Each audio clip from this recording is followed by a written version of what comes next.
नमस्कार मंडळी, माझं नाव जगदीश. माझ्या नवीन ब्लॉगमध्ये तुमचं स्वागत आहे. सो आज आलो मी एका थिएटरमध्ये, बेळगावमधील निर्मल थिएटरमध्ये आलो. कशासाठी? तर नवीन पिक्चर बघण्यासाठी, ज्याचं नाव आहे मद्रास. सो आज मी ब्लॉगमध्ये तुम्हाला आजच्या पिक्चरचा थोडंफार रिव्ह्यू देणार आहे आणि पिक्चर कसा आहे तुम्हाला दाखवणार आहे. चला तर मित्रांनो, वेळ न घालवता सुरू करूया आजच्या व्हिडिओला. नमस्कार मंडळी, माझे नाव जगदीश. आज गेलो तुम्ही बेळगावमधील असलेल्या नवीन मच्चा वेटेड फिल्म बघण्यासाठी, ज्याचं नाव होतं दिल मद्रासी. हा फिल्म होता ए आर मुरुगदास यांचा, ज्यांनी गजनीसारख्या ब्लॉकबस्टर फिल्मचं डायरेक्शन केलं होतं. ए आर मुरुगदास यांनी याआधी एक फिल्म काढली होती ज्याचं नाव होतं सिकंदर, ज्यामध्ये आपले बॉलिवूडचे भाईजान म्हणजे सलमान खान होते आणि तो फिल्म बॉक्स ऑफिसवरती फ्लॉप ठरला होता. तरीसुद्धा मी हा फिल्म बघण्यासाठी आलो होतो.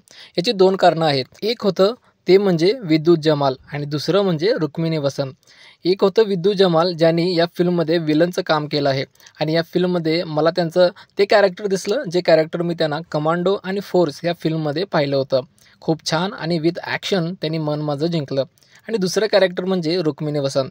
तिचं हे फिल्ममध्ये सेम कॅरेक्टर होतं जे मी सप्तसागरताचे ऐंदू हे कन्नड फिल्म त्यांनी केली होती. ह्या फिल्ममध्ये पाहिलं होतं ना, त्याच प्रकारे सुंदर आणि छान स्वीट आणि इमोशन कॅरेक्टर होतं. तेच इमोशन कॅरेक्टर ह्यामध्ये फिल्ममध्ये सुद्धा मला बघायला भेटलं.